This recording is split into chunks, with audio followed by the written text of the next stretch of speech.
Hello everyone, welcome back to Let's Read I.O. So we're ready to start Route C. So let's go. A young woman standing in solitude.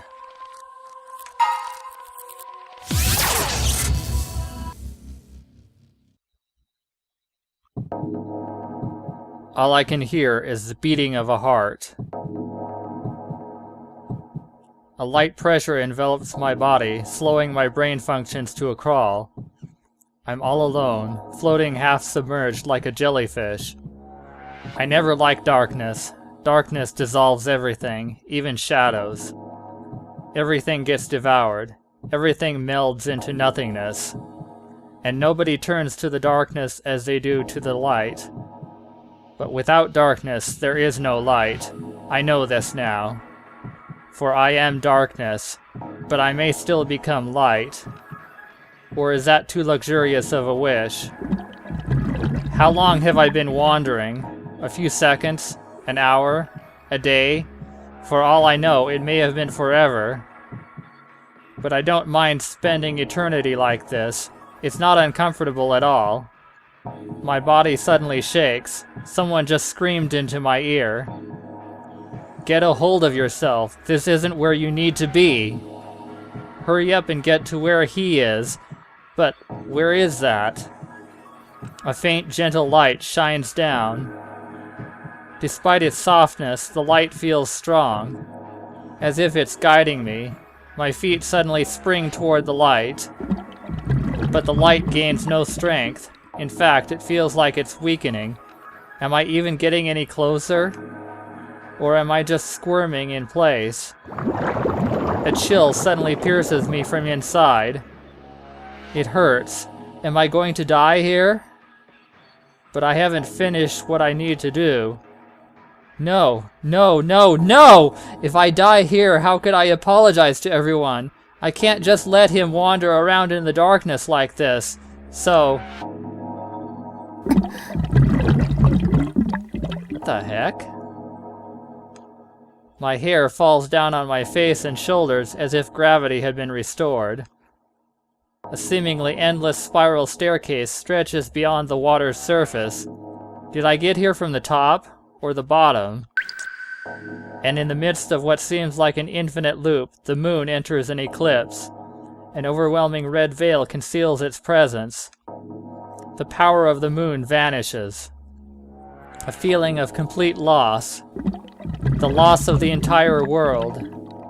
Did I know what would happen? Or that would happen?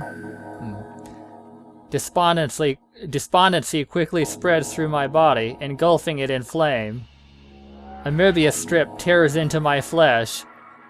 Fear claws at my heart. My voice vanishes into thin air. Nothing returns. Am I alone? In a Klein bottle, forever searching for an exit. As I am alone. In a Klein bottle, forever searching for an exit. Just...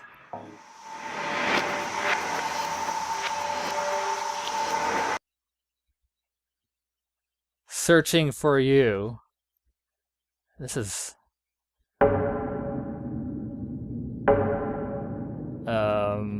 no date?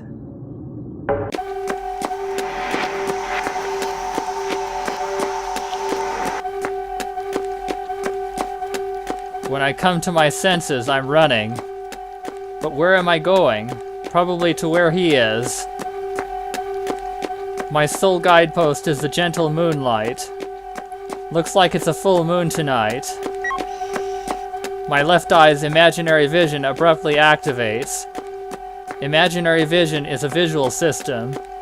Specifically, it refers to a special eye that can perceive normally invisible energy sources, such as residual magnetic fields and infrared rays. One particularly useful application is detecting someone's presence and discerning their character through the colors they emit. But why the heck did it activate by itself? Ah? The moon is rapidly waning. Did my eye react to this change? This might have some serious significance, so I start recording with my cyber eye. As the eclipsing umbra grows, so does my anxiety. What is this emotion? No matter what I do, I can't wipe away this bad feeling. And as soon as the moon becomes fully hidden, my irritation peaks. That systematic alarm brings back my consciousness. I'm awfully uneasy, but I shake that out of my head by force. Everything will be okay. You'll make it in time. You just gotta hurry. I see a room. Ominous red light spreads out from its entrance. He must be there. For some reason, I'm sure of it. I desperately whip my frozen legs into motion and surge to the entrance. And that's when... his heart-rending lament echoes across the room. My hopes, as well as his, have fallen into despair. I can do nothing but tremble in place. The shining red moon peeks down from the heavens through the shattered ceiling. The light stains the world a chaotic crimson, bringing hell on earth. And in the heart of this earth lie his shoulders. He holds a girl in his arms. Her muscles don't even twitch. Her head, her arms, her legs, everything just dangles as it submits to gravity. Suddenly, only her bare feet descend to the floor. I instinctively gasp. Fresh blood gushes from his fists. His dangling right arm trembles slightly. The depths of his despair seem sufficient to destroy the world. My chest hurts. He's just a few steps away, but I can't approach him. All I can do is stare as the sight is burned into my eyes. I want to call out to him. I want to touch his heart. But how am I supposed to call out to him? My throat tightens in pain. The world blurs as tears stream out of my eyes. If there's anything I can do, it's... give me strength, One-sama. Give me courage, no matter how small. Courage to stand up to the truth. As long as I have that, then I...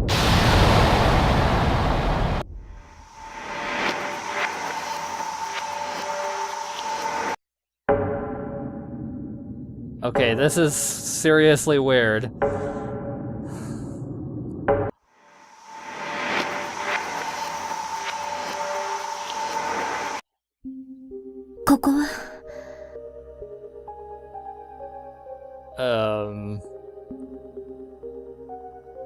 When I come to, I find myself back at the hideout. Which means, that was all a dream? Did I doze off? My whole body is stiff, so I stretch out wide like a cat. Then I happen to catch sight of the words displayed on the PC monitor. Game over. That seems somewhat relevant to what's been going on. All I clearly remember is that I was with him. I get the feeling I'm forgetting something important. But why can't I remember what it is? The monitor displays today's date, April... The calendar says it's spring, but the desolation in my heart tells me otherwise. I quickly crouch down and reach for my waist, for my gun. The only people who should know about this place are the few people I can trust. Exarch didn't find me, did they? Wouldn't be hard to believe. They're the largest corporation in the network industry after all. They could easily find this place if they really wanted to. I used to work for them, but now... I've got a debt that I can never ever repay. But even if it's Exarch, my existence should be no more than a mere hindrance to them. I hold my breath and survey the area, but I don't feel anyone's presence. Was the lighting all that fell? Everything is silent, save the computer's faint whir. How much time has passed? Let's just get this over with. I'm impatient, but not impatient enough to make the first move. That's exactly what they want. But seriously, how long is this gonna take? 誰？ On the other side of my gun barrel.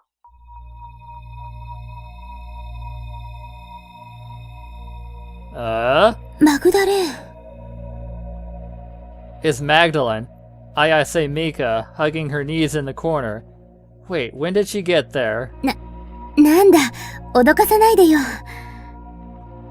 I put down my gun and simultaneously relax my entire body. Magdalene and I are members of the freelance hacker group Criminal. She's a friend I can trust. 私本当は銃とか苦手なんだからさ。But something's wrong. Why isn't Magdalene wearing her trademark glasses? Her eyes are blank, as if she's gazing through me and into space. マグダレン？ She seems different from when we last met. When was that, anyway? My memory seems to be all foggy. Ugh. My head hurts all of a sudden. It hurts, it hurts, it hurts, it hurts! すべての事態は、二人を引き合わせることにかかっていたわ。そして、二人は、互いに自覚もないまま、求め合っていた。Magdalene starts talking abruptly, as if my headache were a signal or something. そんな二人の中を、みんなが引き裂こうとした。でもそのおかげで、無自覚だった二人は、初めて事態に気づいたの。I'm not liking that expression on her face. Magdalene's eyes finally focus on me, her gaze full of magic. What exactly is it that's different about her? I don't think she's ever been this obtuse before. 周りが騒がなければ、出会うことも惹かれ合うこともなかったはずだった二人。Magdalene's expression clouds over, her eyes fill with resignation. Why does she look so sad? I struggle to raise my voice as I apply pressure to my head. 二人って、一体誰？一体何が終わったというの？答えて、マグダレーン！そんなこと。Ah! My headache becomes a raging thunderstorm wreaking havoc in my skull. And then everything goes dark.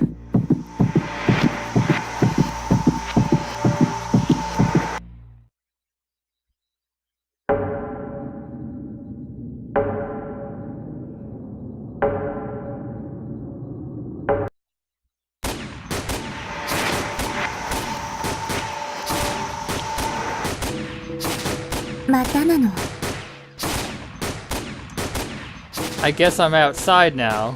Did the pain get so unbearable that I ran out of the hideout without even realizing it? Or is this all still a dream?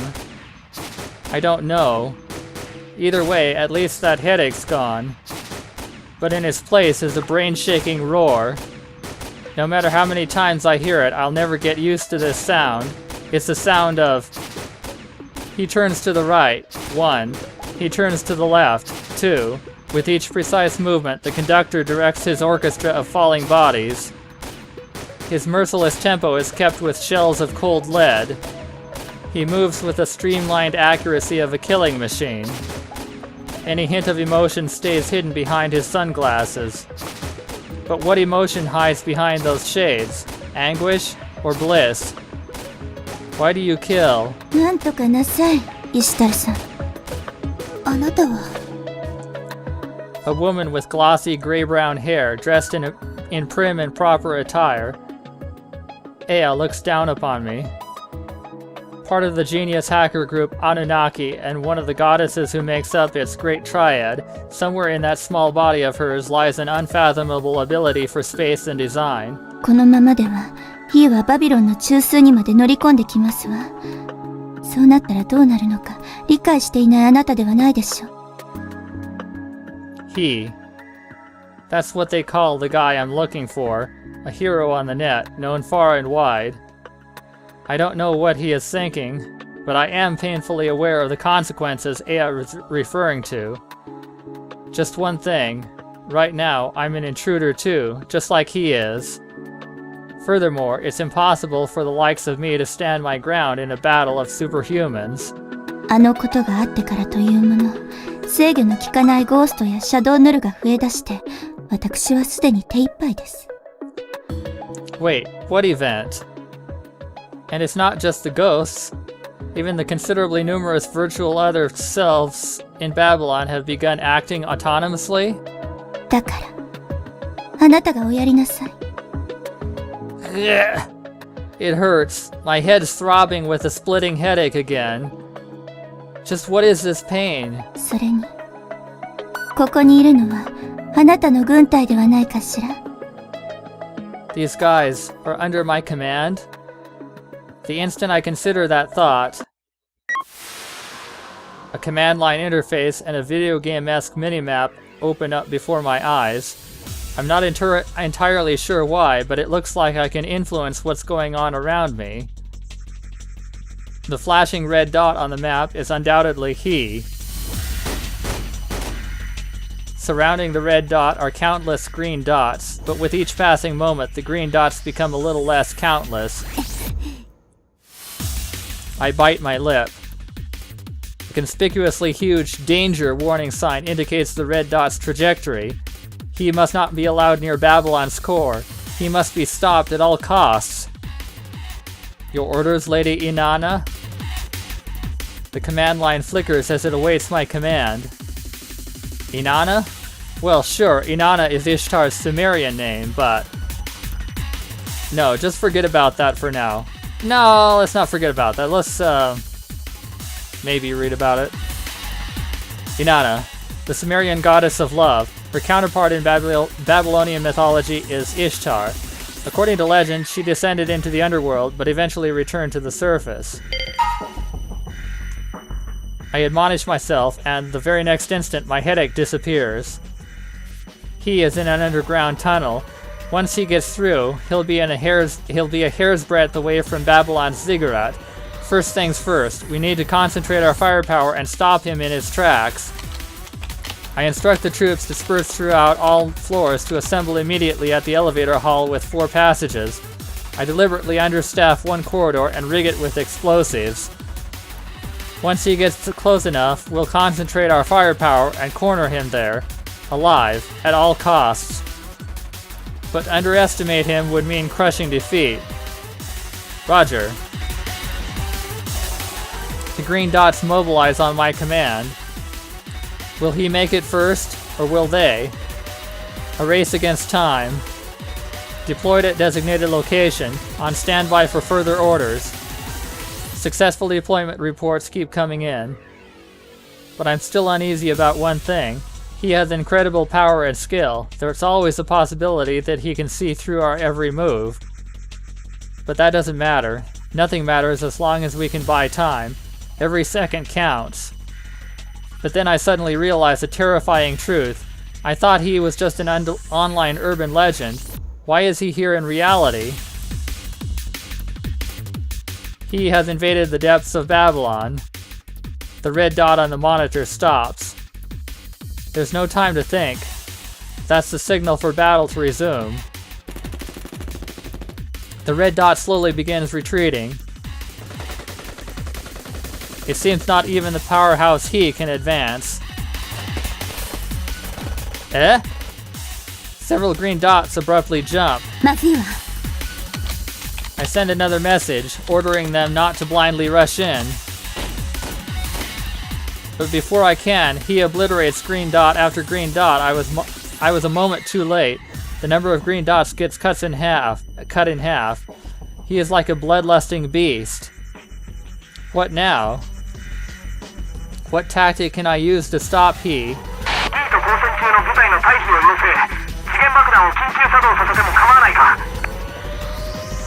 I receive an urgent message. Who's it from? Magdalene? No, couldn't be. I shake away all idle thoughts and quickly send the evacuation order.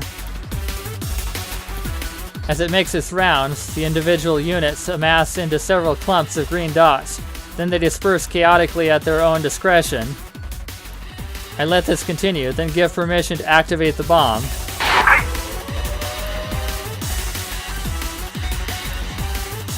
The red dot's movements become more sluggish. I guess he is taking caution because of our suspicious actions. But that's exactly what we want. My hand moistens with an unpleasant sweat. He will be okay, won't he? All dots cease movement. The green dots start moving again. Perhaps the explosions have settled. The red dot is surrounded by an encroaching green circle, and it remains still. まさか、仕留めたの? My heart hurts. I can't take my eyes off the map. Move, move, move! I can do nothing but repeat my prayer. And then...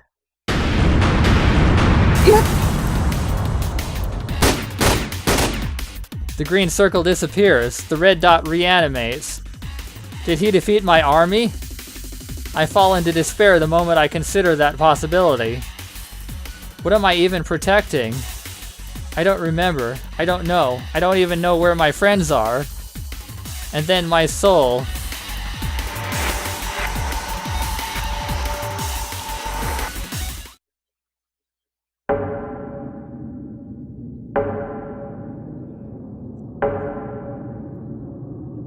なあ、大丈夫か? おい! おいってば! I can hear a voice somewhere in the distance. A voice with a familiar timbre. A voice I've missed so much. But whose voice is it? まったく、こんな時だっていうのに困ったな. That's Kosuke, isn't it? The voice groans at me from point-blank range. If I'm not mistaken, this somewhat aloof voice belongs to...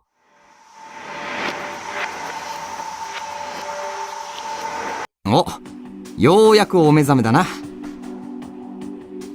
エクエス、どうしてここに? It's Equus, that is, Miyata Kosuke, my reliable companion. 俺たちは仲間だろ。誰かがピンチの時は駆けつける。当然じゃないか。My prayers were answered. We're connected to the network via biocomputer. That's why we can see each other just by wishing for it. 無駄話は後にしよう。それより、今はやるべきことがあるんだろ。あ、ええ。私は彼を、火を止めないといけないんだ。He's final rampage must be stopped at all costs. That's my goal, my vow. Just one thing. When and where did I take that vow again? I don't remember. わかってる。俺は協力するためにここに来たんだから。The encouraging tone of his voice actually casts me further in doubt. The bottom of my heart prickles in pain. ありがとう、エクエス。Equus strikes his chest again, as if he's making a vow. 大丈夫。俺がついてる。His eyes shine with an encouraging gleam. Maybe he doesn't notice my guilt. I'm sorry, Equus, but I feel no reprieve from the pain in my heart.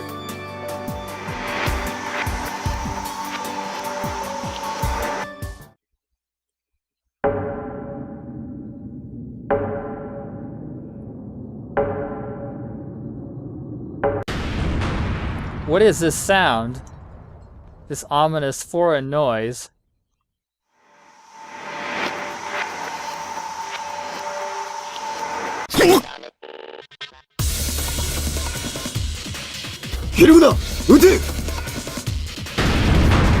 A violent sound wave jolts my brain. That stimulus yanks me back to consciousness.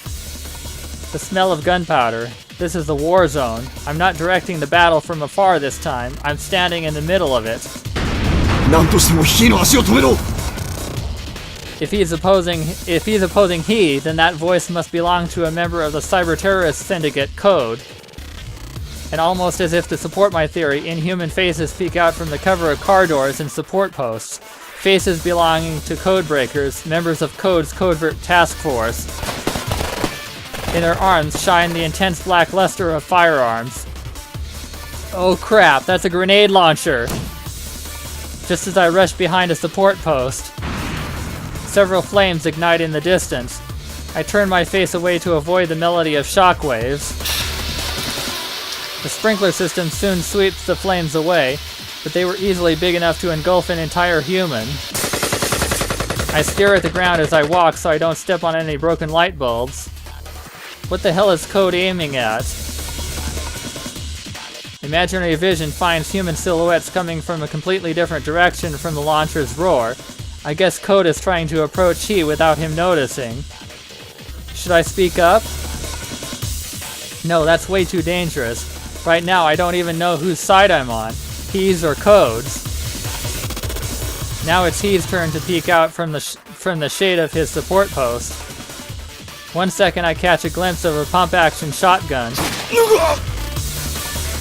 And the next I see a car with a gaping hole in its door, a Code member's head on its dashboard, and a red-tinted windshield. Undaunted by his ally's death, the other Code member fires in retaliation, but he promptly finds cover. He reappears with a gun in each hand, but is that really enough? In a near repeat of the previous shotgun blast, a second Code member falls behind his car door. Several more flames ignite. The explosions surge forward in no small number, and on the opposite side, a detachment of Code forces closes the distance even more. Is he still unaware of their plan? I reach to my hip with my right hand and take out my H&K P7. I get up, ready my stance, stick my right hand directly toward Code's detachment force, and support the gun with my left. Wait, have I ever practiced marksmanship? It's like those times you don't remember something, but your body does. I toss away all idle thoughts and focus all senses on my target. My bullet strikes a front lineman of Code's detachment force squarely in the chest. The man falls to a knee. I reflexively hide behind the post at the sound of that voice. A bullet grazes my side, and then I take a quick peek out of the shadows and gasp. Two front linemen of Code's detachment force become filled with holes. Blood gushes out of those holes and onto their tattered skin and clothes. Looks like he finally noticed them. Thank God. But before I get time to relax, Code's no longer covert detachment force begins focusing their sights on he. He punctually snipes the Codebreaker's vital organs. The instant he pulls the trigger, his head turns to seek his next target. No time is wasted verifying downed bodies. It's almost like children picking a fight with a grown man. I'm not even worried. I'm downright terrified. Is there any way to stop the all-consuming destruction of he, who hides behind his mask of composure?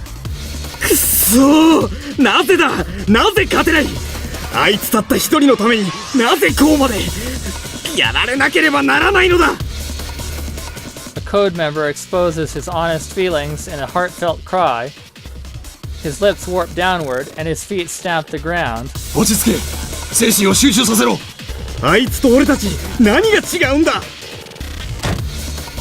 That man shakes off his concerned allies and boards a light van parked nearby. Is he going to run he over? An aura of blind fury is not visible on the driver's face at all. He's gone back to the usual inhuman expression befitting a member of Code. How did he calm down so quickly? Don't tell me, he used drugs? Come to think of it, that Code man who followed Magdalene was the same way, but did this Code member use it to enhance his fighting spirit? Soon enough, the dispersed Code members begin firing from all directions. Out of options, he starts to roll on the ground, but the van plunges forward to crush he. Just before impact, the van suddenly brakes. Its body shakes. The attack coming this way grows ever violent as well. I lower my posture and hide in the shade of a car on the side opposite the bullet's trajectories. He will make it out of this okay, won't he? Everyone's already forgotten my location since their aim is concentrated elsewhere. So let's sneak away to another car. I bend backwards as a bullet whizzes past my eyes and bang my back against the car. Huh? The van that was aiming for he is close by. I don't know if it's in the middle of a turn, but it's pointed right at me. Oh crap. The van decides on a new target, me.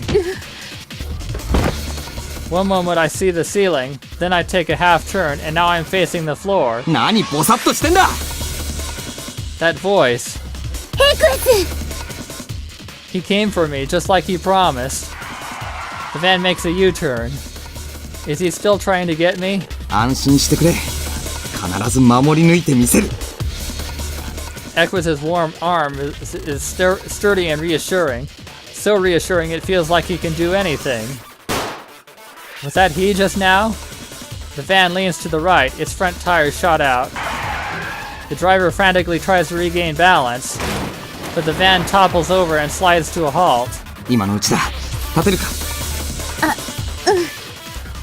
Equus gets up first and reaches out his hand. I take it and get up with his support. 行くぞ Equus starts galloping ahead, his hand still clasped around mine. He seems just a tad more manly than the Equus I know. Has he changed since I last saw him? The only thing approaching us is a single set of footsteps, probably he's. Judging by the otherwise silent sound spectrum, code must have been annihilated or has withdrawn. Equus' grip momentarily tightens, as if to tell me things will be okay. I'm happy, yet at the same time I feel an awkward discomfort deep in my heart. ちょっと待ってくれ Equus lets go of my hand and gets onto a motorcycle. さあ後ろに I holster my gun and do as I'm told. やはり黙って見過ごしてはくれないか Equus looks over to its right, and there stands he with his guns out in an intimidating pose. 目つぶってろよ Equus sticks his hand in a pocket and takes something out. A flashbang? Before I can give my eyes proper cover, my body and soul are enveloped in a floating sensation. The only sense I can rely on is my fingertips around Equus. ひょーかっ飛ばすぜ The motorcycle lets out a hearty exhaust note. He's footsteps fade into the distance, and for some reason my ears still yearn to hear that sound.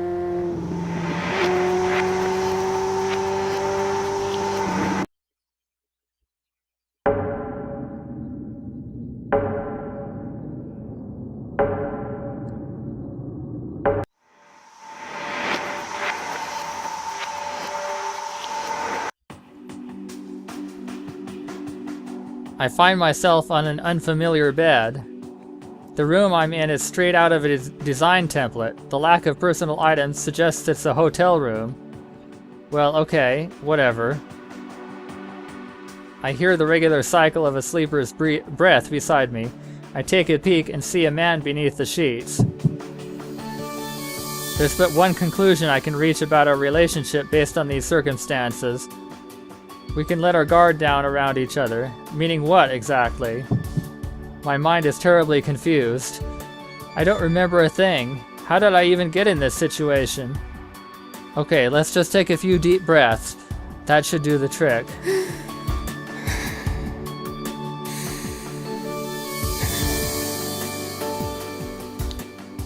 I manage to calm down a little, then take another look at the man.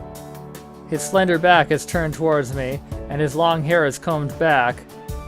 He might be mistaken for a woman from afar, but from up close his entire body exudes an aura of steel, and a faint aroma of gunpowder.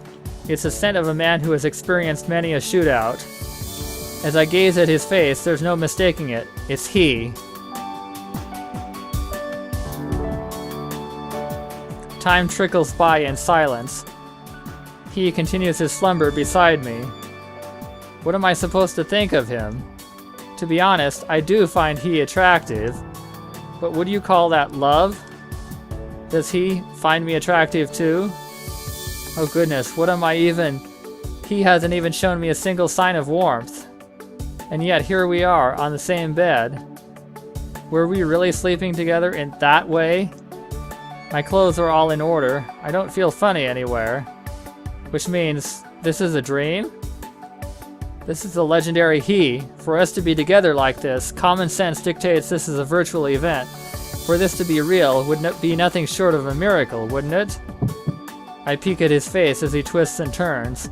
As you would expect, he sleeps with his sunglasses off.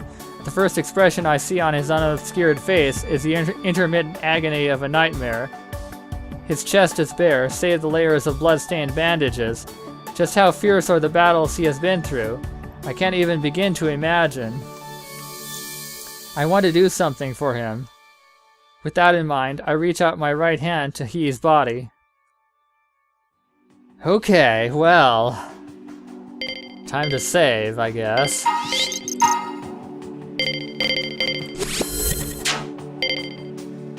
I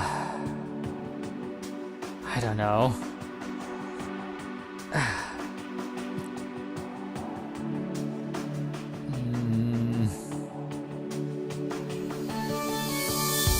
have no idea what to do, so I think his wounds need treatment.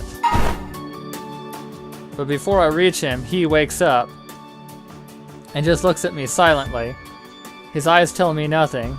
All hint of emotion has faded from his face. すべての事態は二人を引き合わせることにかかっていたわ。そして二人は互いに自覚もないまま求め合っていた。Magdalen's words echo in my head. I need to say something. I need to raise my voice. What I want to tell he is... もう戦うことなんかないからね。No answer. I timidly try touching his fist. Looks like it's trembling ever so slightly, and then... my left eye's system activates. Several scars peek out from underneath his bandages. The majority of them are from grazing gunshot wounds, but one is more conspicuous than the rest. It's a deep wound, a deep sword wound near the solar plexus. The surface has healed, but the interior is a completely different story.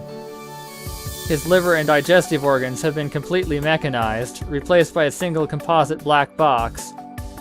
His left arm is prosthetic. Neither of his legs are made of flesh. His right arm is just about the only thing left unmechanized. Just the fact he's still alive is almost unbelievable. The effects of my all-seeing, all-knowing left eye's imaginary vision are both a blessing and a curse. Why did his body have to become something like this? Why has he had to fight so much? Why? I don't understand. Resentment, rage, regret, pity, compassion, affection. This mixture of feelings puts pressure on my heart. I want to ease his pain somehow. And the very moment I feel that way, I lock he in a tight embrace. He stays silent, moving only slightly. His body is cold to the touch. もう一人で苦しむのはやめて。I want to bring warmth to him, even if it means using all of my body heat. My vision blurs. Something seeps down my cheek. Is that his hand? Something softly strokes my hair. With an awkward yet gentle grace. His first sign of affection brings me pure bliss. I've been waiting an eternity for this moment. And I wish it would last an eternity. Despite all of her worries, the two of them share a drink they call loneliness. But perhaps that's all anyone really needs. After all, has anyone ever had a reason to fall in love? How long have we been like this? In my peripheral vision, I notice a crystal ball lying on the floor. If it belongs to he, then it's probably an Exabyte Crystal, a high-capacity storage medium capable of storing 10 to the 18th or 1 quintillion bytes of precious data. The shadow inside suddenly transforms. What is this? Is something moving inside? The shadow seems like it's calling me. But I'm hesitant to leave he's side now. Because once we separate, there's no telling when we'll ever come in contact again. That anxiety gushes out of my heart. so I just shut my eyes without a second thought. And at that instant, I feel He's body brush past my fingers. He gets up. He already has his sunglasses on, back to his usual self. Someone's beside him. It's... どうしてここに Aya gives no reaction, as if I didn't even exist. He doesn't budge either. Looks like they're in the middle of some private chat via biocomputer. これ以上のお話は時間の無駄のようですね、ヒさん。Aya suddenly raises her voice. Her face is as stiff as stone. Looks like negotiations have fallen apart. Aya closes her eyes, straightens her body, and begins chanting some sort of creed. And then she thrusts an index finger at He. 神の名においてあなたの排除を宣言します。 That was the gong that signaled the start of the new war. Will he end up hurt again? Is there no way to save him from this series of curses? I can't help but bite my lip and watch as he brings out both of his guns.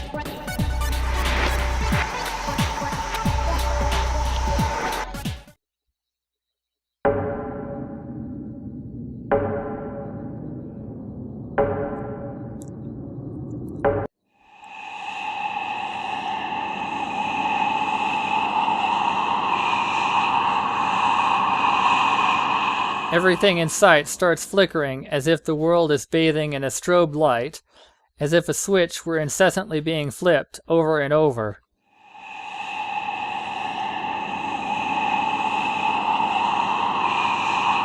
Where am I headed this time? Where am I? And where did he go?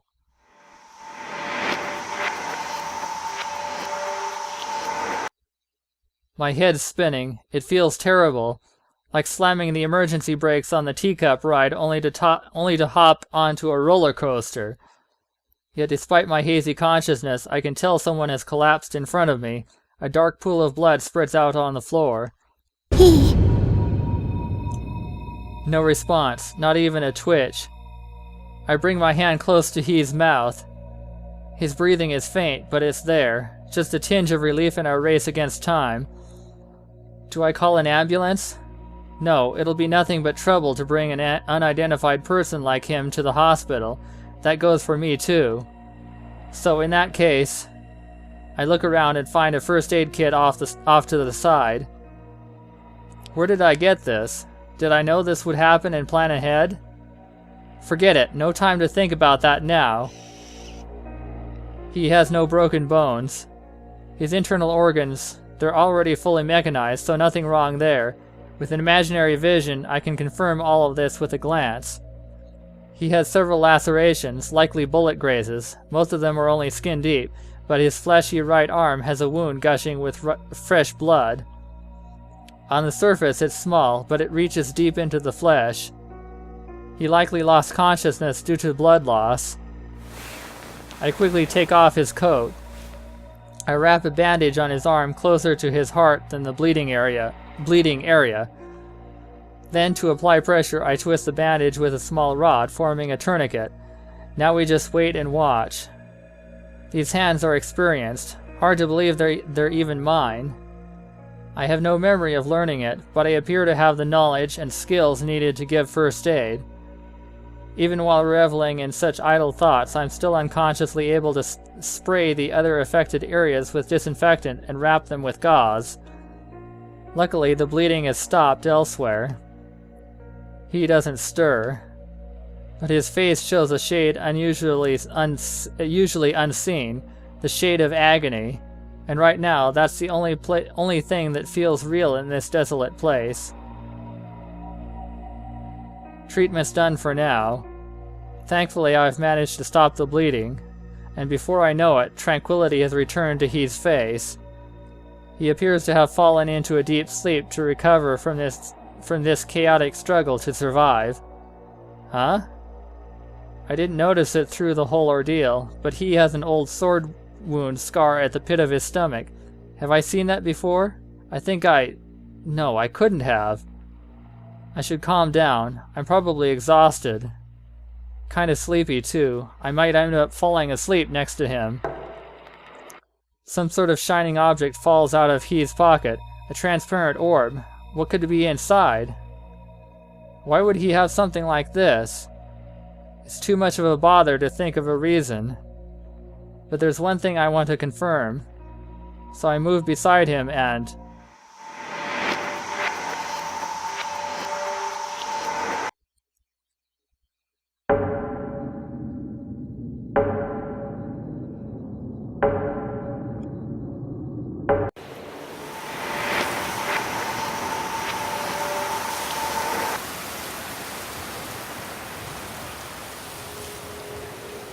I find myself here as if someone had swept me away.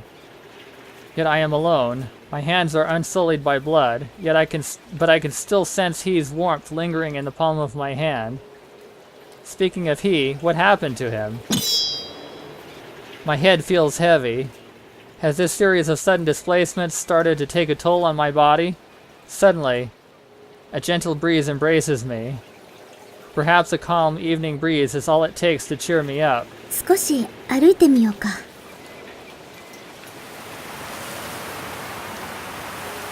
I kinda miss this feeling. Liberation, escape from the urban rat race.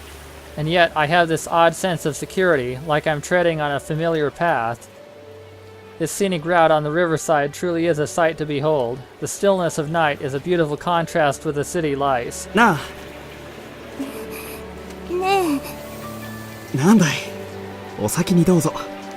え、いいのよ。あなたが先で。Cuddling couples whisper sweet nothings to each other. The wondrous illuminated nighttime skyline is a fitting backdrop for lovers' passion, I suppose. 私もこうして、いつか誰かと過ごすことがあるのかな。He's face comes to mind, then quickly fades away. I just can't imagine that poker-faced he being passionate at all. Next, Equus comes to mind. Knowing him, we'd probably just end up sharing a laugh or two. エクエスね。ん？呼んだか？どうしたんだよ。鳩が豆鉄砲でも食らったような顔して。なんでもないわよ。いきなり現れたからびっくりしただけ。なんだ、残念だな。Equus lets out a carefree chuckle. I wonder if he is even capable of such an expression. I don't know why, but I start comparing myself to him, and I get strangely sentimental. ところで、エクエスはなんでここにいるの？なんでって、決まってるだろ。俺は護衛だからな。Equus laughs again, but a little more awkwardly this time. Equus is Latin for night. My heart aches in apologetic agony, but at the same time, I'm happy. ヒーの行動は今は沈静化してるよ。そうなの？ああ。だから休めるときに休んだらどう？ His face is full of concern, his eyes especially. What does Equus know? 気持ちいいな。今はこの風を感じながら一緒に散歩するのも悪くはないぜ。そうかもしれないね。I'm a little tired from all the things that have been happening lately. It should be fine to kick back every once in a while, but there's just one lingering doubt that I can't help but wonder about. エクエス、マグダレーンは？部屋にいるんじゃないかな。あれからはもう外へは出ようとしないよ。じゃあダブルは？知ってるでしょ。どうしてそんなことばかり聞くの？それは。I can't give him an answer. Whenever I get sentimental, I always remember what happened that day. The day the team fell to its greatest calamity. We barely escaped that hell alive, but everything has changed since that day. The world lost all sense of reality. My symptoms have gotten worse. Take this breeze, for example. I can feel it, but does it really exist? If I dip my hand into the flowing river, how can I know that the coolness, that the fluid resistance through my fingertips is anything more than a virtual construct? And with that mere seed of an idea, the entire world begins to appear awfully artificial. リアルはどこ？俺にとってここでこうして一緒に語り合える時間、それ以外のリアルはないよ。Equus responds to the question with powerful words, but they don't answer the question. For all I know, we could be in Babylon, an imaginary world with such obsessive attention to detail that it's no longer distinguishable from reality. And if we really are in Babylon, that would explain the space-time transfer phenomenon I've been experiencing. The data around me are constantly reloading and becoming fragmented as a result. Is that it? But who's doing the loading? Is it simple system failure? When did I even log into Babylon? Anyway, if my suspicions are correct, then I just need to cut my connection, and this nightmare will end. But how do I do that? It almost feels like I can't find a button in its usual spot. どうした？ Is that the real Equus asking me that? I don't know what to do. The only thing I can do now is shut down my biocomputer. I'm scared of disconnecting from the network, but I'm sure I can live with just a brain no problem. Half of my vision goes black. Proof that my left eye's imaginary vision has shut down. I turn around and see... なあ、本当に大丈夫か？ There's Equus looking back at me with concerned eyes. Reality remains real, and my doubts remain unresolved. So is this really reality?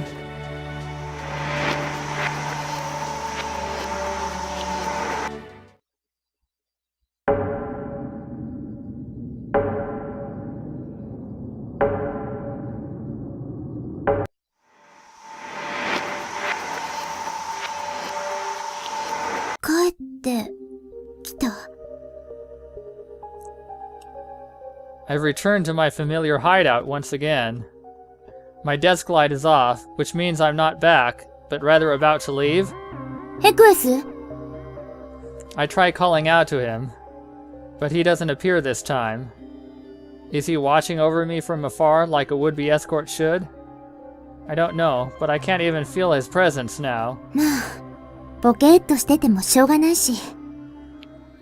Instead of idly speculating on what's been happening, I need to focus on what I should do from now on. My head's still foggy.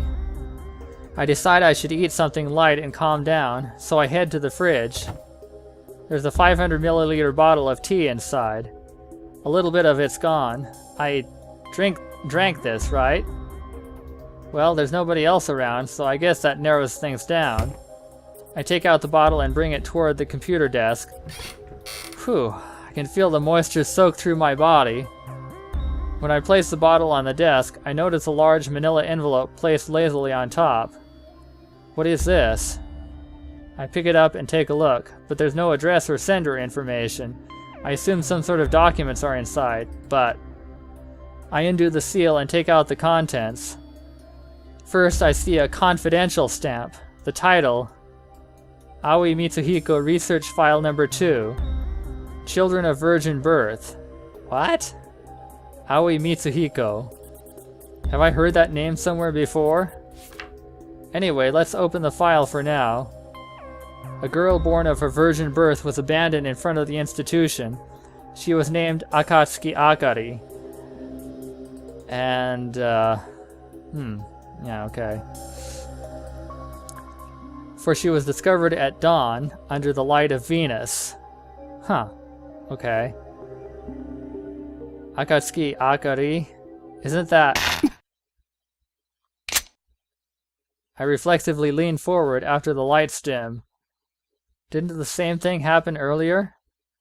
When I get up and look at the corner of the room... Just as I suspected, it's Magdalene again, with her ever-blank face. 電脳を切る。論理的な行動と言えるわね。でも、それ自体が夢だったら？何を言っているの？夢の中で電脳を切る。Pain pierces my stomach. Am I still dreaming? So it was pointless to turn off my biocomputer? 目覚める夢を見たら、それは目覚めていると言えるの？それは現実？わからない。マクダレン、あなたは知っているというの？探し出さなければならない。会うべき存在を見つけなければならない。それは誰なの、マグダレン？それは過去にいる。そして、それはあなたの未来。The past and future? Where am I headed? Who am I looking for? どういうこと？一体何を言いたいの？ Her laughter, ringing inside my head, is all that remains.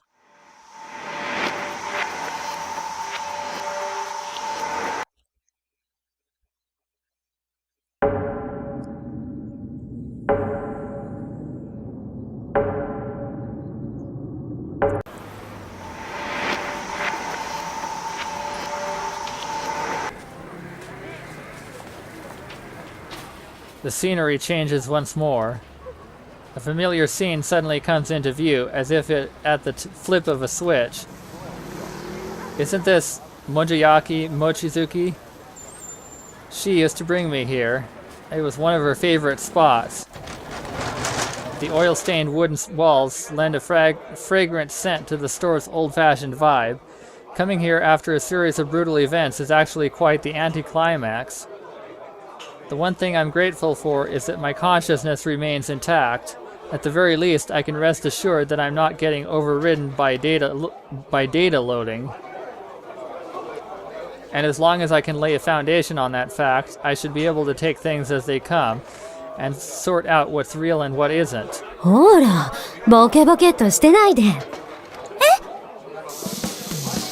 I finally noticed Anus sitting in front of me, taming the monja with spatulas at the ready. She takes her handle from Anu, the Babylonian god of heaven, the founder of Anunnaki, the group that she belonged to. Anu's real name is Amane Yayoi. She's dressed in a suit befitting a career woman with perfectly applied makeup to match. But accurately speaking, she's a school doctor at Kyoka Academy. It's a little strange to see that same distinguished Anu sitting here at a monjayaki joint, fighting a war of attrition atop an iron grill, sporting a serious face all the while. こらこらそこ。もう、笑ってないで、ちゃんと一緒に息を合わせてくれないかな。はい。I don't really get what's going on. So for now, I just do as I'm told and copy her dual spatula style. いくよー。ほっ。ほっ。ほい。よーし、その調子。はっ。The more I go at it, the more my body recalls the correct rhythm. I remember now, I've done this before, with One-sama and my friends. いい笑顔になった。The monja becomes denser and richer the more it passes between Anu's and my spatulas. This is the power of teamwork, what One-sama taught me. はいよ、エビ玉お待ち。ああ、おばちゃんありがとう。はいよ。そうさせてもらう。はあ。Before I even finish speaking, Anu's already pounding away at the monja with her spatulas. よしよし。じゃんじゃん食べようね。Yeah. I take a bite. おいしい。 This taste takes me back, takes away my stress. I feel my chest warm up. そりゃそうだよ。うちのは絶品だからね。ありがとう、おばちゃん。はいよ。Anu lights a cigarette. The air carries both her smoke and cares away. But why am I here, and why am I doing this? Well, I guess I do need to get my energy from somewhere. ほらほら、また手が止まってるよ。あ、考えるのはあとあと。すいません。よし、次はと。イカエビ一気に行こう。Right now, Anu seems like an energetic glutton, and just enjoying life as it comes. No, actually, she might just be trying her best to put on that act. That might just be her secret to managing Anunnaki as well as she did. ところでさ、 Without even putting down her spatulas, Anu cuts straight to the point. 少年を助けてやってほしいんだよね。はい。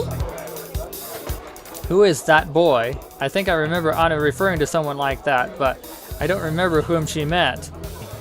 But if she has gone out of her way to ask me, then, as far as I know, that can mean only one thing. 死なせちゃいけない人だから。せっかく助かった命なんだからね。 Anu says these words with a strange, impish grin. I'm a little flustered. Somehow I was intuitively convinced she was talking about he. もちろん言われるまでもなくそうするつもりです。君ならそう言ってくれると思ってた。でもこれは私なりのけじめなんだよ。ありがとうな。 I'm not sure what she's talking about. I guess he is important to her too, which would make this a weird sort of triangle. We're all tied together by the ring of fate. Now that things have settled down, Anu takes a cigarette out of a long light green case. She takes out a lighter and lights it, all in one skilled hand movement. これで気持ちよく吸える。 She casts off a puff of smoke with a wide grin on her face. It's kind of awkward seeing her like that. そういえば昨日のニュースは見たかな。昨日？ When exactly was my yesterday, and when precisely is my tomorrow? また東北で新たな遺跡が発掘されたってやつだよ。これで古代史の記述が完全に書き換えられるだろうね。書き換えですか？学会のお堅い学者連中にとっては目を背けたい事実だろうけど。そうなんですか。新たな事実の発見によって過去はいくらでも塗り替えられるもんだよ。人は未来がわからないと言うけど、私にしてみれば過去も同じことさ。どういうことです？ちょっと考えてごらんよ。過去にしろ未来にしろ、観測された事実をもとに最も確からしいものとして推測したに過ぎないと思わない？とするなら、過去、現在、未来という時間の流れの他に、未来、現在、過去という流れを想定してもいいんでしょうか？ What? Suddenly I recall a novel I once read, The Once and Future King, and now I'm starting to get some crazy ideas. Yeah. Wart, the boy who would one day become King Arthur, was raised by a court magician. This magician lived backwards, from future to past, and therefore had knowledge of the future. Wart? Wart? I have to look that up. だとすると辻褄が。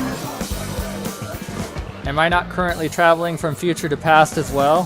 それはもしかして最近のバビロンのシナリオの話を言っているのかな？最終シナリオと噂されているアッシュールでは過去から未来、未来から過去の2つの時間軸があるそうだからね。そうか、そういう可能性も。Let's say I'm still in Babylon for now. If we also assume I'm role-playing in that sort of scenario, then I guess everything checks out. Kind of a too obvious solution, but there's only one reason anyone would go from the future to the past, to change history. Perhaps I'm on a journey to the past to fix an unfixable mistake. だとすると、どうも要領を得ない話だな。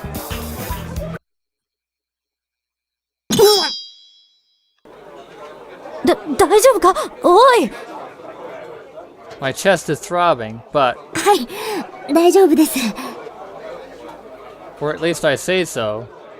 Back then, I lifted up a prayer to One-sama, but now I'm in a place that holds memories for me and One-sama.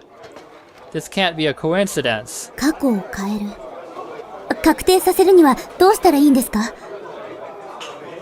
おいおい、いきなりどうしたって言うんだ？どうしても知りたいんです。教えてください。Silence. All I can hear is the sound of Anu smoking. And the chatter of people. She snuffs her cigarette in the ashtray as if deep in thought. Anu takes out her third cigarette. Is she taking a moment to consider the answer, or is she just hesitant to give the answer? If it's the latter, what could the answer be to cause her to hesitate like that? お願いです。せめて何かヒントだけでも教えてください。弥生先生 Sensei? Well, Anu is working as a teacher, but why would I call her that? Anu snuffs her burnt out cigarette. そうだな。私は先生だ。だから、道を見出せず、救いの手を差し伸べる生徒には、助言を与えないわけにはいかないな。Anu sounds like she's joking, but her eyes are serious. Have I been her student before? トロイ戦争の伝説を知ってるだろ？あ、はい。ホメロスのイーリアスなどで描かれた有名なギリシャ神話ですよね。うん、そう。トロイは神話として語られていった。だからかつては実在しないと思われていた。あれ？でも、遺跡とかあったんですよね。その通り。ハインリッヒ・シュリーマンだけは神話が事実に基づいていると信じた。そしてトルコのヒッサリクの丘を掘ってその実在を証明した。あ、はい。そうでしたね。だからシュリーマンはもしかしたら意識的に過去を変えた。あるいは確定させたと、そう言えるんじゃないかな。そうなんでしょうか。彼以前の歴史の教科書にトロイはなかった。けれど今では確定事実として記載されている。科学が進歩するにつれ、過去の真実が明らかにされていく。けれどそれは根拠のない憶測には見向きもせず、自分が信じる新しい証拠を求めた人々が探し出したもの。それこそが過去を変えることになるってわけ。新しい証拠を探し出す。So in the end, whether time flows from past to future or vice versa, there's only one way to fulfill your goals, by getting the most out of the present. That's all. In other words, hack reality. そうそう。Let's summarize the information I've found so far. I don't know what's happened to Criminal, but as far as I can tell based on what I've seen of Equus and Magdalene, it still exists, but perhaps in a different form. Also, I now belong to Criminal's supposed enemy, Code, and command them under the name Inanna. あれ？ Wait, then... That brings up a huge question. What exactly happened to Inanna's predecessor, that is, Code's former head?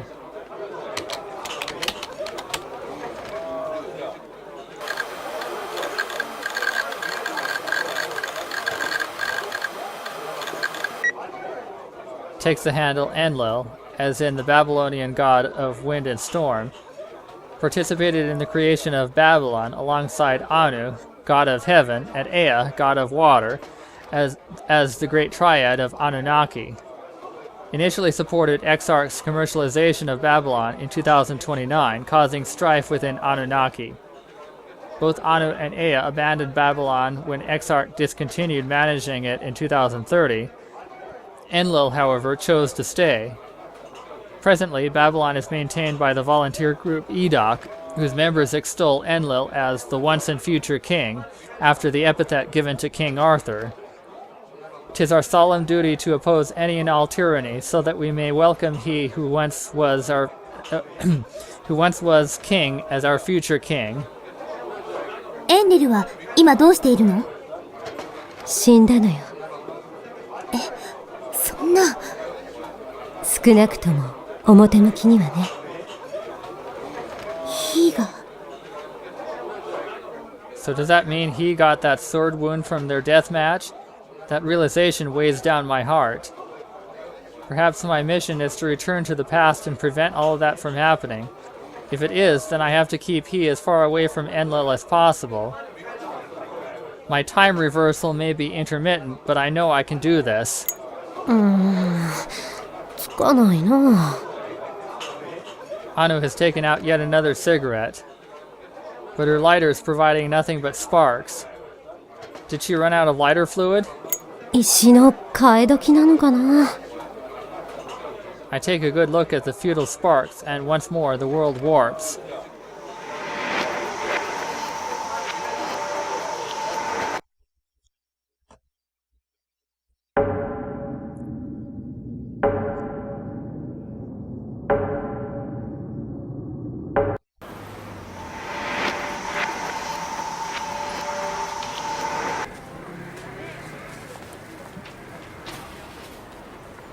My head feels so empty, like I just woke up after a deep sleep, for what feels like the millionth time.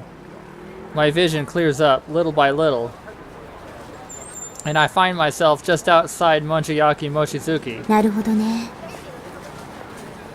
If my hypothesis is correct, then I have to head into Mochizuki in just a bit. But where did I meet up with Anu?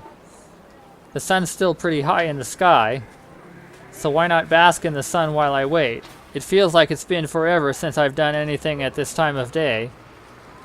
I head out for a stroll and, before long, find a familiar store. Hidden away in an especially shady area of a dark back alley is the junk shop Death's Crossroads. The store's narrow interior is overflowing with goods, many of them as shady as the store itself. I've come here with my friends time after time to purchase top-end PC parts at somewhat reasonable prices. よう元気かいあ、ネルガル。 The shopkeeper shows his sour face. Nergal's not his real name, obviously. He takes that handle from the Babylonian god of the underworld, pestilence, and plague. He's also a former member of Anunnaki. たく最近のお嬢ちゃんはろくに挨拶もできねえのかあ、おはよもう天気なもんだ He's always like that. His naturally stern face just makes it all the more apparent. He's got more muscle than his clothes can handle. I bet kids run away at the sight of him. But I know he has a hidden gentlemanly side. あのエクサークに狙われる身だっていう自覚はねえもんかねう。確かにそうなんだけど。まあ、なんとかなるよ。随分と簡単に言い切るなそれで今までよく生き残ってこれたもんだ感心するぜ呆れてるんだろうねでもいつも緊張してたら疲れちゃうから適度に息は抜かないと抜きすぎだ仮にもコードのリーダーならもう少しエクサークの怖さを知った方がいい Wait, even Nergal knows I'm the leader of Code? Did I tell him? Or did he find out using those information industry secrets of his? エクサークのやり口はな強いて言うなら豊臣秀吉の小田原征伐の仕掛けに近い小田原征伐関東の覇者北条氏が秀吉方の城を奪ったことで起きた一連の戦のことだ一見北条が侵略したように見えるが実際には秀吉が裏で糸を引いたどうしてそう思えるの一般に戦の始まりは北条の前線指揮官の暴走と言われるが実際には城の防衛責任者が義兄弟に騙されて城を離れた隙にあっさり陥落した随分と手際がいいですねその義兄弟は前々から北条に内通していたそしてスパイがいるせいでその城は落ちるだろうという事実を秀吉も知っていた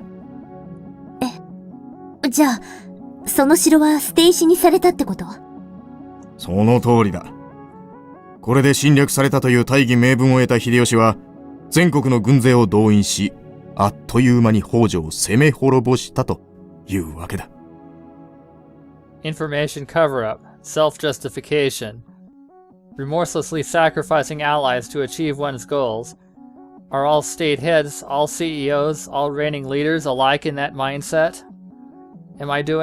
Am I going to do, did I do the same thing? まあそれでも秀吉は相手に選択の余地を与えたエクサークにはそんな情けはみじんもありはしない情けThat's right. At the very least, my actions are for someone else's sake, his sake. My actions are grounded in compassion. お嬢ちゃんだって10年前に起こった大規模な事故は知ってるだろ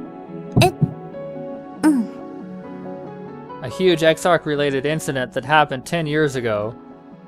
He's probably talking about that incident, what happened in that San Francisco lab. I remember the details fairly clearly.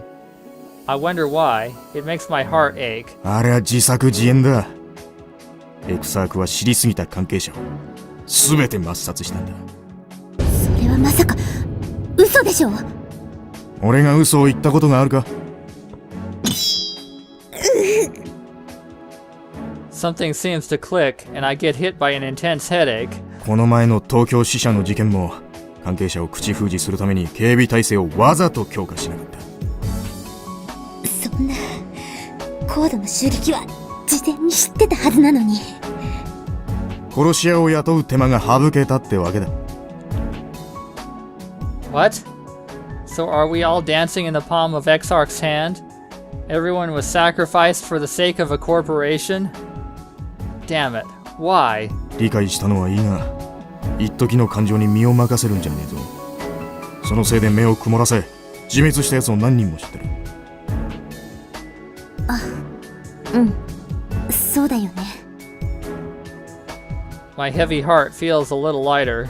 I've made up my mind. I will focus my undivided attention on saving He, and to do that I need to be more cautious about Exarch. ありがとう。こんなに私のことを心配してくれて。大事な金づるがいなくなっちゃこっちも困るからな。例なんかより武器弾薬を一つでも二つでも買っていったらどうだ。 With that said, Nergal turns his face away. He's never honest with his feelings. 何笑ってやがる。別に。まあいい。それよりも調子はどうなんだ。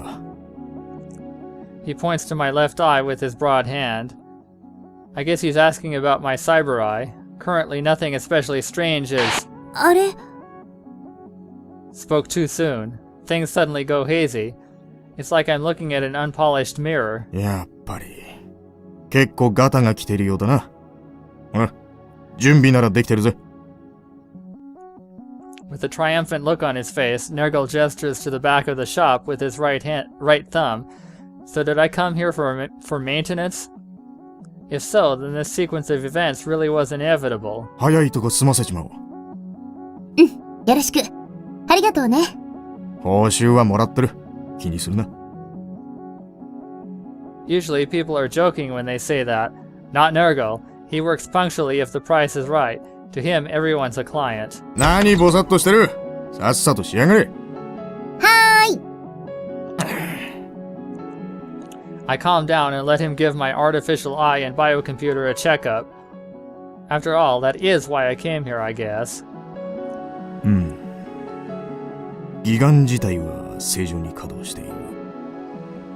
だが電脳と視神経をつなぐ回線がいかれていやがる。電脳が？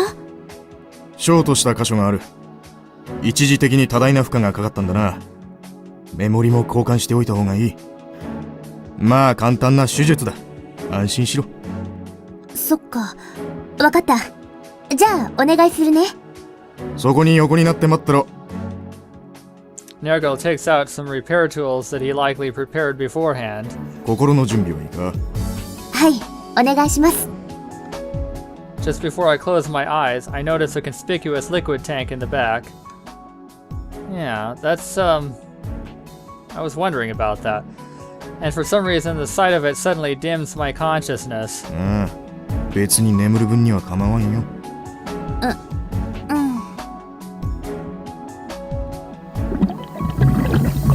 For some reason, I get the feeling I saw something bubbling in the tank. Is this cyberspace? I'm suddenly connected to the net. Something seems to appear before me. 4 butterfly wings, a hairstyle and skirt reminiscent of flower petals, a silhouette straight out of a fairy tale. Wait, I've heard rumors about her. Isn't she... レムちゃん？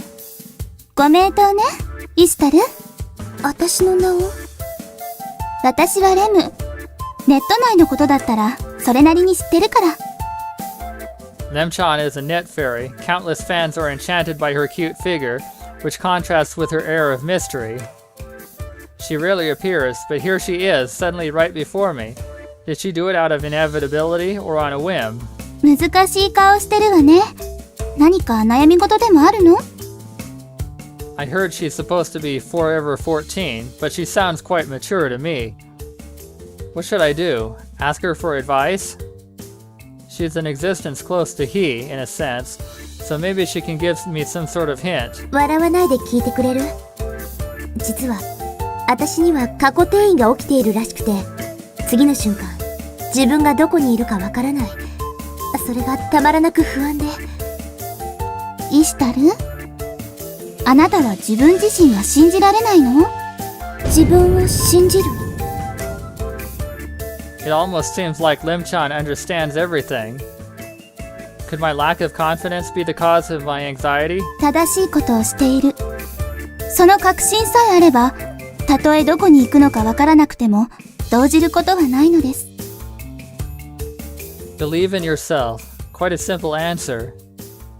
I've got some sort of just cause. There's somewhere I need to go and something I need to do there. Coming home for this biocomputer examination was a necessity unrelated to the time warping. そう。すべての行動には意味がある。あなただったら、本当は理解しているはず。I feel a strange sort of nostalgia. For some reason, this dignified fairy reminds me of the person who once guided me. I find myself reaching for the rosary dangling at my chest. お姉様。Seconds pass, but without an answer. Was I mistaken? 一つ、聞いてもいいですか？心のままに。エンリル。かつての高度の狩猟が現時点で生きていることを証明できれば、より過去の段階で殺されるということはなくなります。つまり、そうやったら過去改変ができるでしょうか？あまりに大きな改変は他の人に気づかれてしまうでしょう。その気になれば、ヒーには全能に近いサーチ能力があります。否んだ配下のコードも信用できるわけではありません。それはクリミナルも同じことです。私の仲間も。Now that she mentions it, there has been something off about Magdalene and Equus recently. これはあなた一人で成し遂げなければならないこと。そして改変のタイミングは本来そのことが起こるべきその瞬間。I'm suddenly reminded of the Schrödinger's cat thought experiment. There's a letter missing there. Schrödinger's cat, a thought experiment formulated by quantum physicist Erwin Schrödinger, 1887 to 1961, in an attempt to highlight the paradoxical nature of the Schrödinger equation. The hypothetical experiment involves a cat whose status is a superposition of living and dead states. It goes like this. A cat, a radioactive atom with a known half-life, a Geiger counter, and a device that emits poison gas are all put into a box such that they cannot be observed from the outside. When one half-life has passed, the likelihood that the atom has undergone nuclear fission is exactly 50-50. If the atom has undergone nuclear fission, it activates the Geiger counter, which then triggers the poison to be emitted, thereby killing the cat. If the atom has not undergone nuclear fission, nothing is triggered and the cat lives. So if you're outside the box and exactly one half-life has passed, can you say whether the cat is alive or dead? According to quantum mechanics, the radioactive atom's status is unknown until observed, placing the atom in the superposition state of both decayed and undecayed. Since the cat's life is directly correlated with the state of the atom, the cat must likewise be in a superposition state of both living and dead. Well, that's a simple enough explanation of it. Schrödinger equation. The equation that is at the foundation of quantum physics, discovered by quantum physicist Erwin Schrödinger. It can calculate a material's wave properties and how they are transmitted.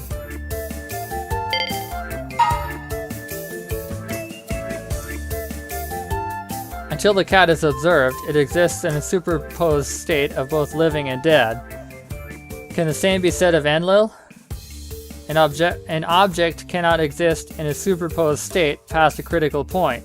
Otherwise, its wave function collapses, and the common time axis becomes no more. 過去をいくら改変しようとしても、それが違う未来につながるのなら意味はないでしょ。Lem-chan answers as if she had read my mind. To form a common time axis, my revision must synchronize the future and the past. どうやら確信を得たようですね。As soon as I ask, Lem-chan's body starts to blur. どうやらここまでのようです。まもなくあなたは意識を取り戻します。待ってください。まだ聞きたいことがあるんです。Lemchan's face glows with a gentle smile. イシタル、あなたならもう大丈夫。お願い、待って！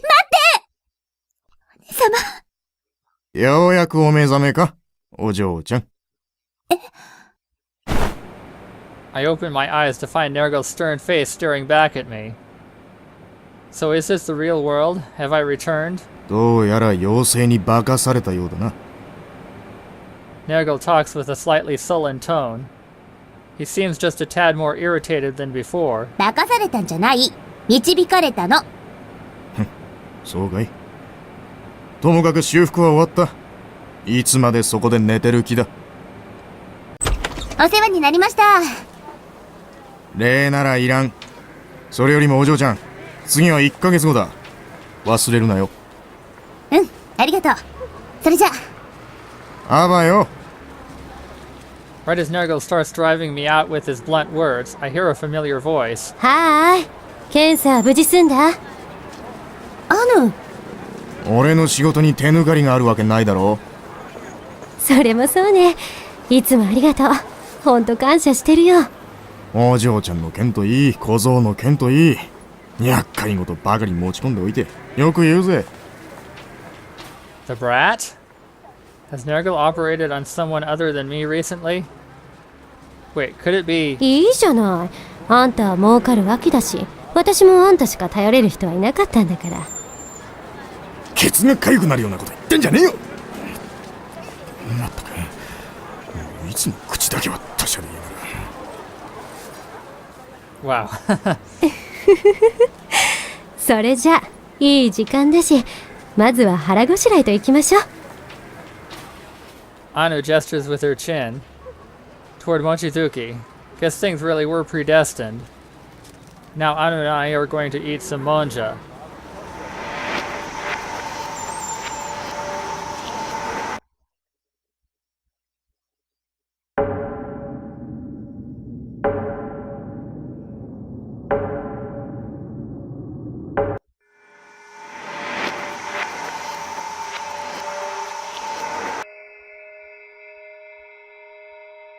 A long dining room. The window view of city lights makes the room seem even wider, too wide for one woman to live alone. How could I ever forget this place?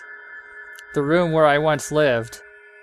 The room where I met with my friends so many times, eating and laughing together at the four-person dining table, lounging on the red sofa. Everything about this place brings back memories. Yet why do I feel so out of place? Wait a minute. When was the last time I came to this room? あれ？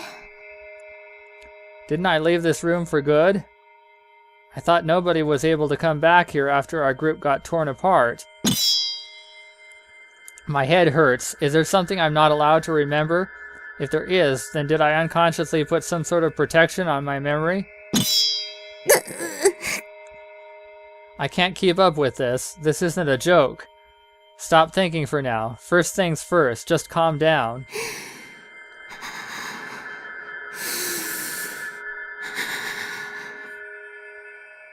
I do several repetitions of some yoga breathing exercises. Yoga, an ancient Indian discipline focused on obtaining enlightenment, samadhi, through unification of the spirit by controlled posture and breathing. In Sanskrit, yoga means to unite one's disheveled heart. In addition to its calming effect on the heart, yoga is today most recognized as a form of exercise, which can improve physical constitution in conjunction with diet. My headache gradually abates.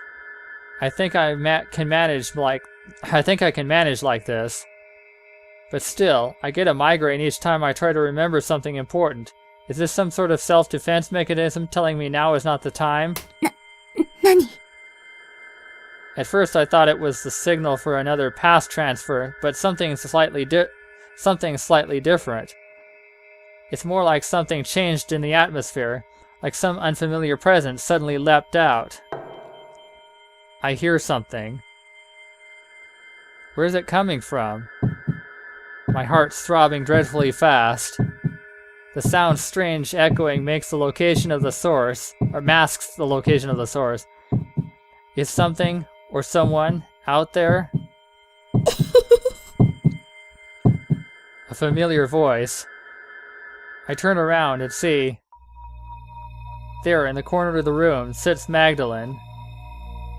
This time she's got a crystal ball, and for some reason she keeps spinning it on her fingertips. And inside that crystal ball squirms a silhouette of something, or perhaps someone. Exabyte Crystal. It looks just like the one he had.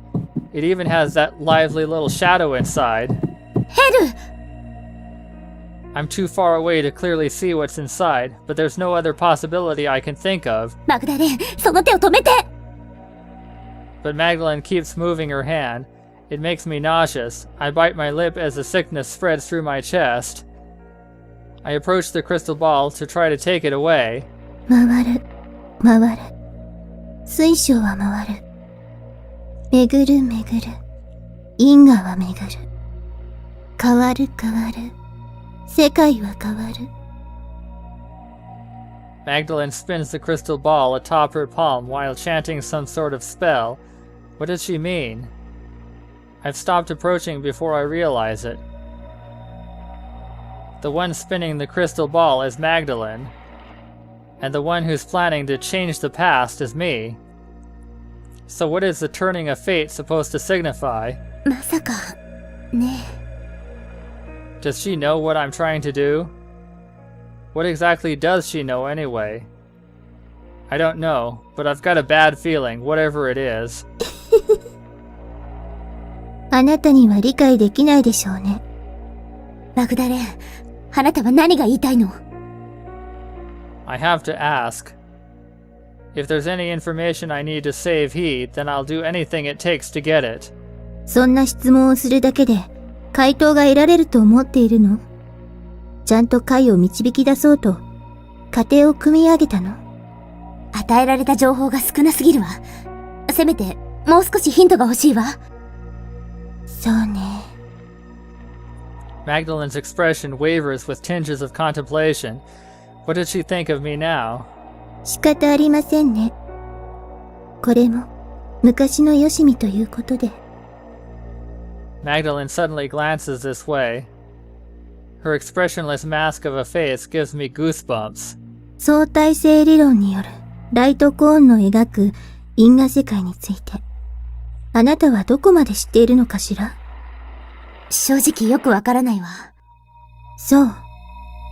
この理論によって説明される因果世界は、時間逆転に対して対称性を保っているのよ。それはどういう意味なの？つまり、過去から未来へも、未来から過去へも、さして変わりがないということ。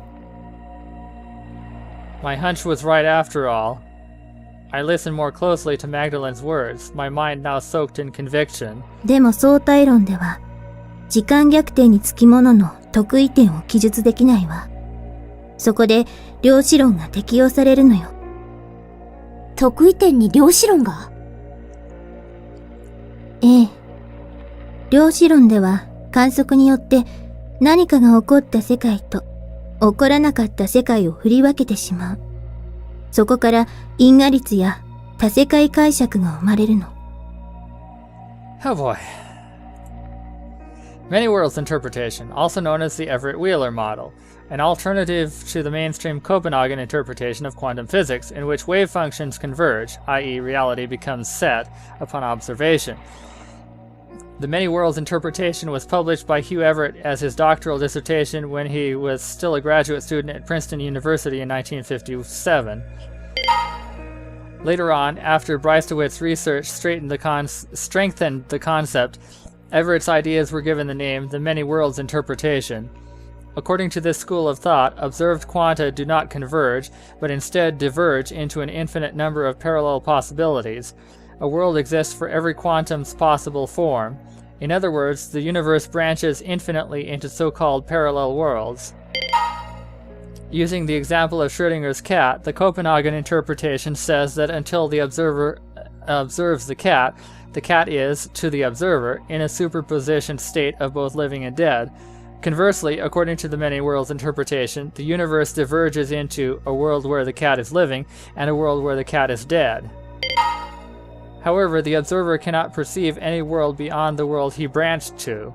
Thus, this school of thought is more a concept than a theory stating that there exist multiple worlds in reality.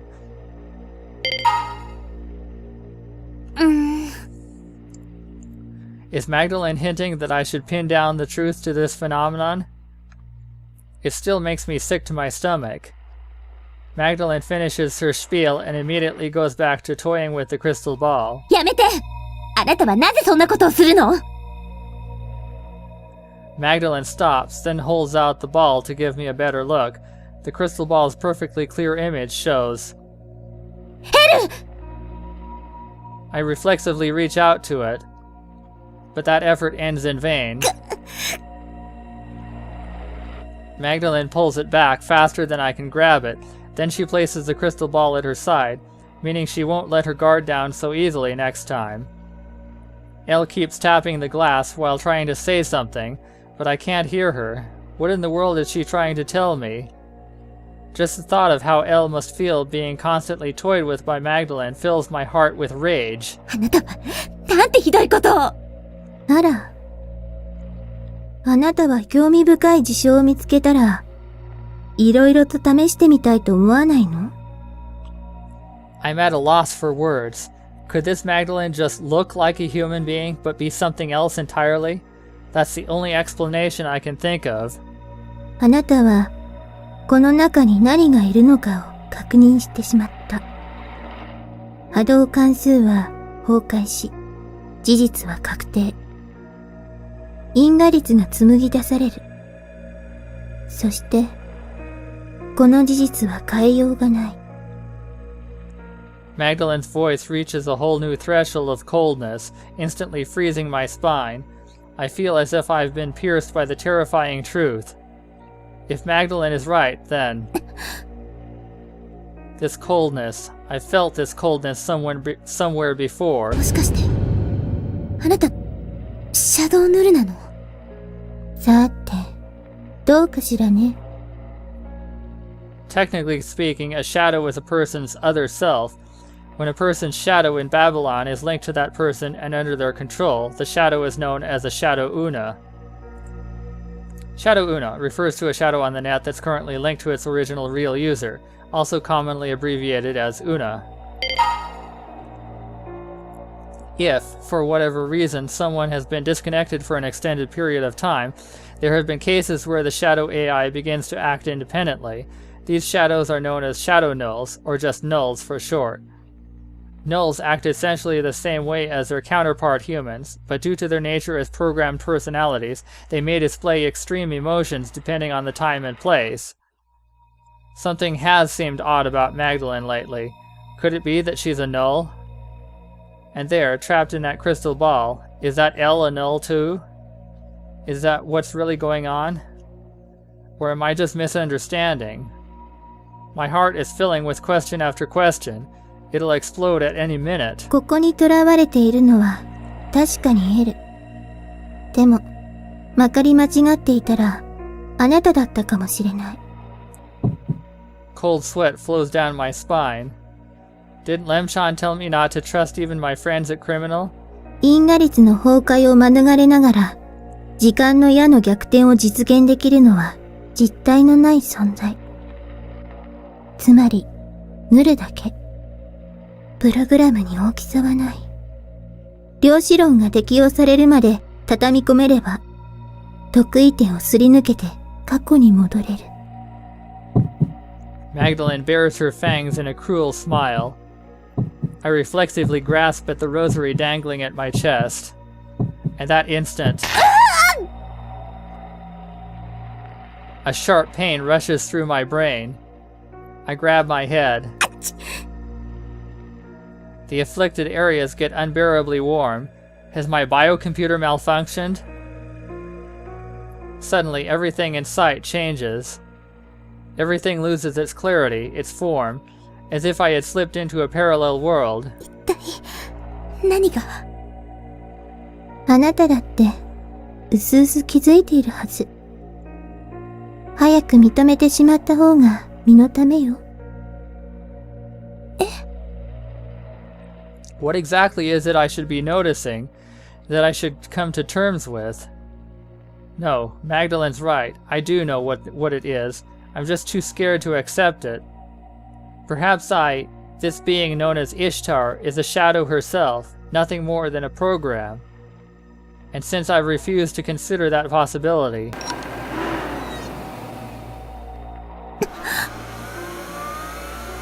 My biocomputer starts running independently of my will. Memory check 1, 2, 3. 640 terabytes plus 2048 terabytes. Checking cranial nerve connections. Olfactory nerve connection. No errors found. Oculomotor nerve connection. No errors found. Trochlear nerve connection. No errors found. Trigeminal nerve connection. No errors found. Abducens nerve connection. No errors found. Facial nerve connection. No errors found. Vestibular cochlear nerve connection. No errors found. Ah! I can't keep up.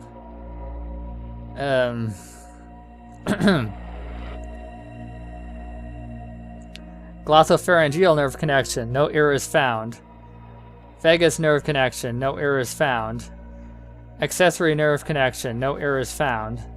Hypoglossal nerve connection. No errors found.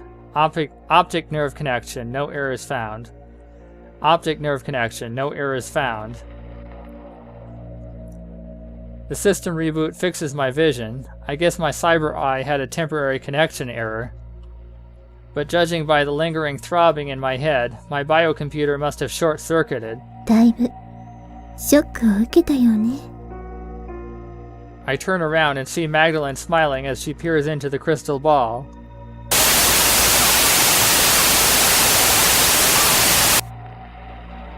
Inside the crystal ball, Elle's hair becomes disheveled as she frantically pounds on the glass. She furrows her eyebrows and tries to scream something, but her voice doesn't reach me. What is Elle trying to tell me? Is she insisting she's not a program? I feel the same way about myself, and curiously enough, that shared sentiment encourages me. プログラムはプログラムに過ぎない。いかに人間そっくりにシミュレートしようと、いかに人間の脳に似せて作られようと、厳密なチューリングテストに耐えることはできないわ。そこには、超えることのできない絶対的な壁がある。シャドウには、創造性が欠如しているのよ。Magdalen answers with nothing but a chuckle. 何がおかしいの？大して創造性のない人間だってたくさんいるわ。とはいえ、得意点。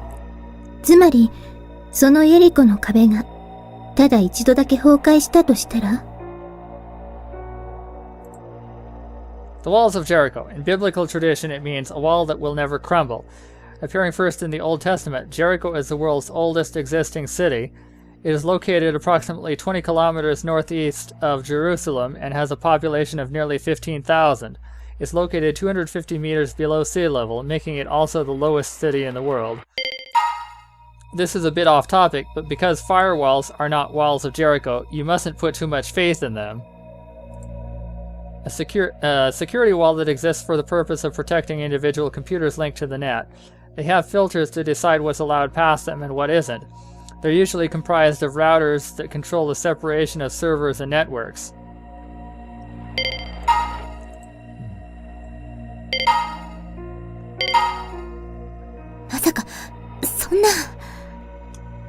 I shudder at the thought. Magdalen merely chuckles at my response. そのための準備は、エンリルやシによって着実になされていた。Sin, I'm fairly sure that's the name of the woman who was usually with Enlil. The two of them were top-class programmers. Enlil was the one who introduced Sin to Anunnaki. Sin is the goddess of the moon. Enlil is the goddess of air, lord of storms.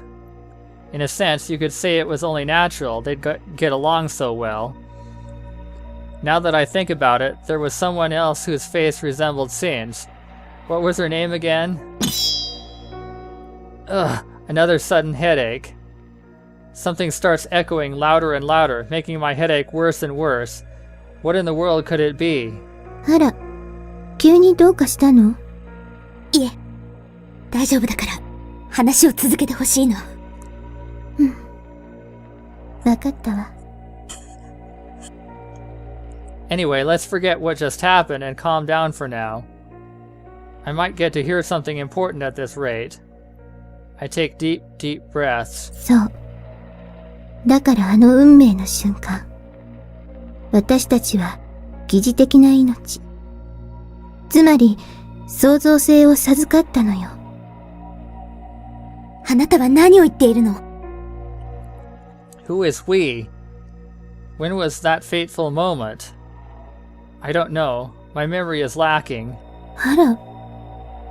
あなたには、あの瞬間に関する意識的な記憶がないのね。Huh?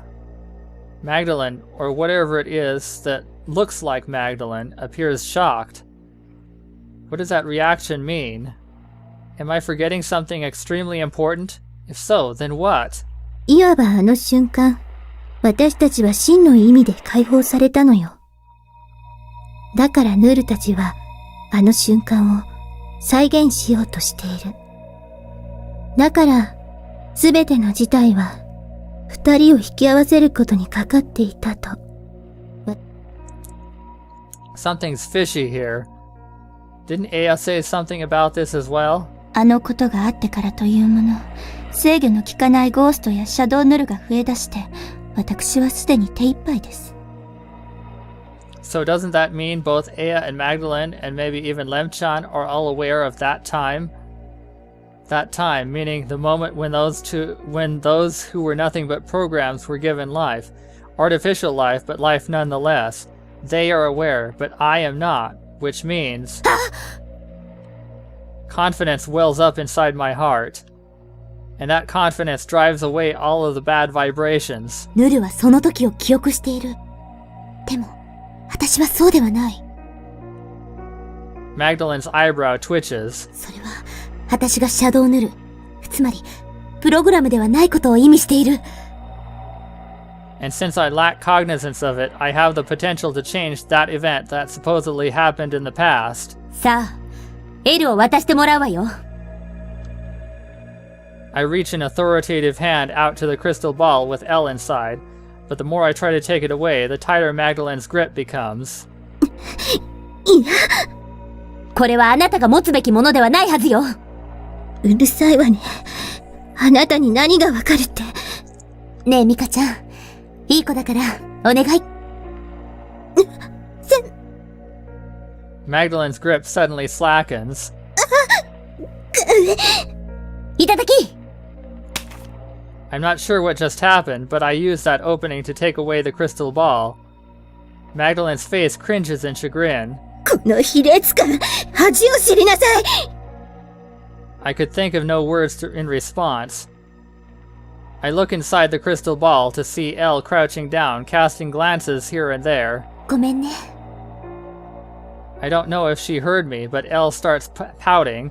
I've missed seeing her like that. It fills my heart with warmth. ひょっとして。A single realization flashes through my head. I'm not too sure of the intermediate steps, but somehow this ball ends up with he, doesn't it? But the current flow of events leads only to despair. If I release Elle from this prison right now, she won't end up in he's possession. In other words, I can change the past right now, can't I? No, really, can I? What if my careless decision causes me to lose Elle? Oh boy. This is a lot. This is,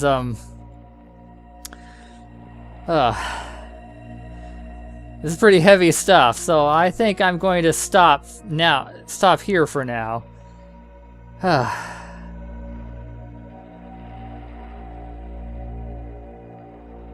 Yeah, this is, what should I call it? I don't even know. Goodbye.